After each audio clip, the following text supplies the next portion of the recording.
Olá, minha amiga, meu amigo. Hora da nossa conversa nesta terça-feira, 13 de agosto. Vamos começar lá atrás, um 13 de agosto, para lembrar, em 1710, o pai de João VI, o João V, deu uma bolsa de 300 mil reais, esse é muito dinheiro, para um brasileiro nascido em São Vicente, ali pertinho de Santos, Bartolomeu de Gusmão, para ele estudar matemática na Universidade de Coimbra, em Portugal. É o padre voador, inventor de balões dirigíveis. Investimento em tecnologia. Vamos pular para 1822? Dona Leopoldina de Áustria, mulher de Pedro I. Não apenas isso, a arquiduquesa de Áustria, filha do imperador, do último imperador do Sacro Império Romano Germânico. Não é pouco. Cunhada de Napoleão Bonaparte. Foi feita chefe de Estado, chefe do Conselho de Ministros e princesa regente. Aí, a partir dali, ela convenceu Pedro I a fazer a independência do Brasil, a permanecer no Brasil no dia do fico. E foi ela que trouxe José Bonifácio para o governo. Incrível visão. Falava inglês, francês, português, alemão, teve uma educação para ser rainha. Vamos pular para 1923. Está fazendo 101 anos hoje que existe o Hotel Copacabana Palace. Foi feito por um arquiteto francês, o mesmo que fez o famoso Hotel Negresco, lá de Nice, e o Carlton de Cannes. Foi mais ou menos o estilo mesmo. É o hotel mais marcante do Rio de Janeiro e marcou uma época de muito luxo. E ele continua sendo 5 estrelas. Otávio Guinle. Eu não sei se ele é o pai ou o avô do Jorginho Guinle, que todo mundo diz, e ele próprio dizia, né, que jamais trabalhou na vida, não precisou. Depois venderam um hotel, ele morava de graça no hotel e comia de graça. Eu já ouvi lá. Bom, 1932. Primeiro ataque aéreo noturno da América Latina. Vocês já viram, né? 1932, o que foi? Revolução Constitucionalista de São Paulo. A aviação constitucionalista paulista atacou o campo de aviação da aviação oficial lá em Resende, à 1h30 da madrugada.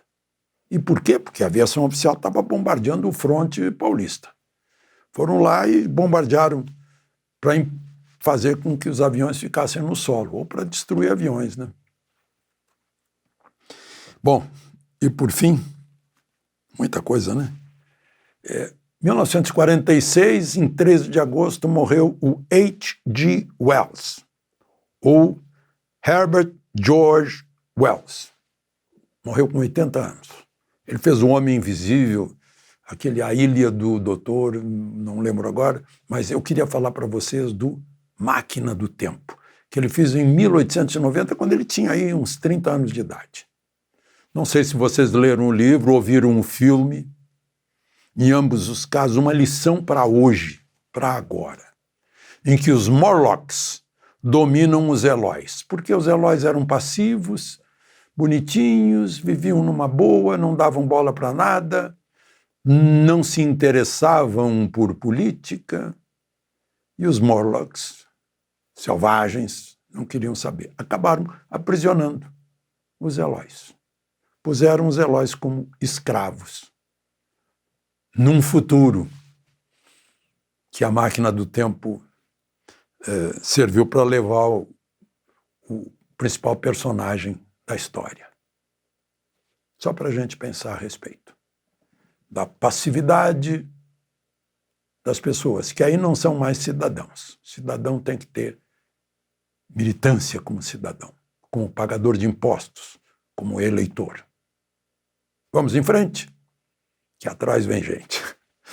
Não esqueça de se inscrever e ao final de deixar o gostei ou não gostei.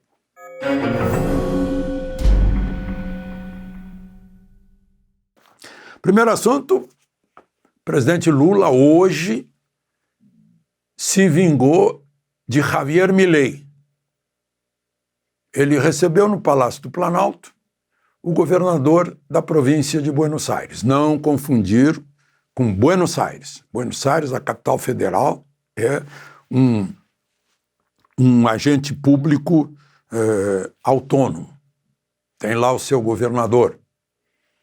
E é o núcleo mais importante da Argentina. A província de Buenos Aires tem por capital La Plata. E o governador da província de Buenos Aires é um dos maiores adversários de Milei. Foi ministro da Economia de Cristina Kirchner. E foi recebido no Palácio do Planalto. Adivinha quem eu trouxe? Celso Amorim. Estava lá o Celso Amorim, o Haddad e Lula. Antes disso, ele foi recebido pelo vice-presidente da República, Geraldo Alckmin. Foi a vingança de Milei ter vindo a Santa Catarina para um evento de Bolsonaro e foi lá, foi recebido, teve toda a logística, né, a segurança do governador Jorginho Melo, de Santa Catarina. Depois ele não foi à reunião do Mercosul porque tinha compromisso com a maior parte dos governadores da Argentina, se não me engano, em Tucumã. Então, estava lá o Celso Amorim, na vinda do Axel Kicillof, um dos maiores opositores de Milei.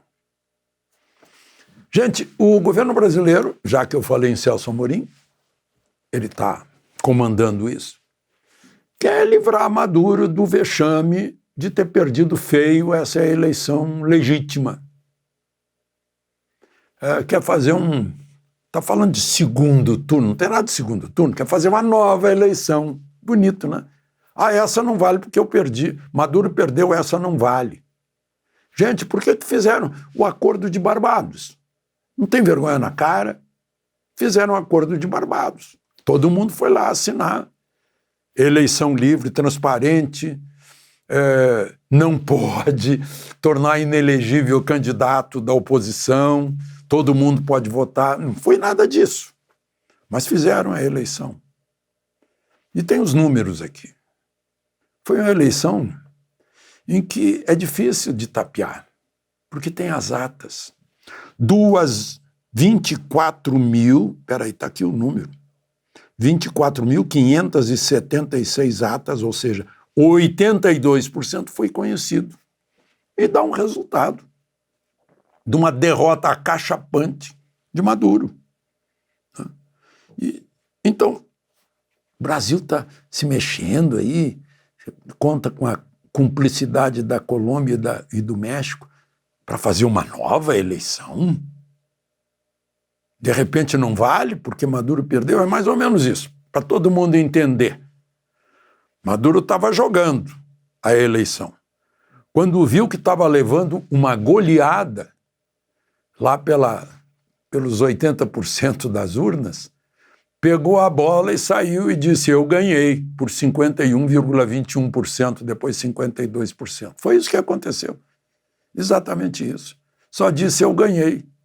E não quis mostrar os gols do adversário, a goleada.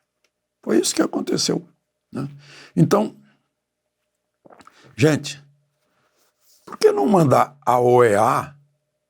Agora vem todos os especialistas da Organização dos Estados Americanos, a Comissão Nacional de Eleições abre as portas e vamos contar de novo, então. Conta de novo. E não precisa fazer outra eleição. Conta de novo. Já tem 82% das atas garantidas. As outras 18 que não querem mostrar, não adianta. Já está decidido. O eleitor decidiu. Mas vamos lá.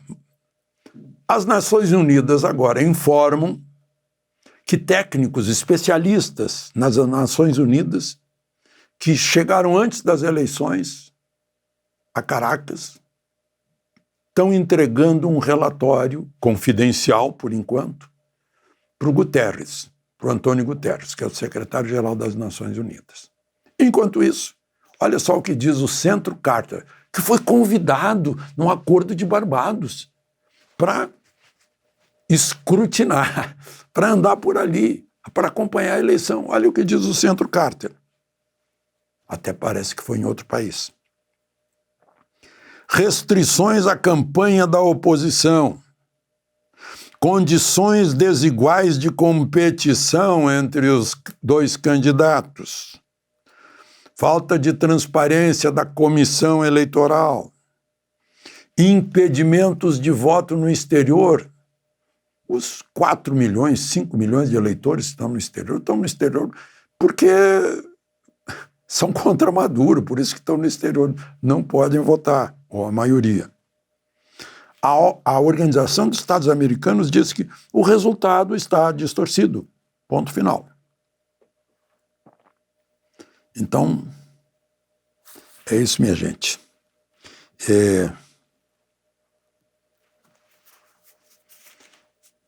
Brasil tentando livrar Maduro e apoiando uma fraude eleitoral. É isso que a gente está vendo. A gente se envergonha disso. Os brasileiros com vergonha na cara, com princípios, certamente se envergonham disso.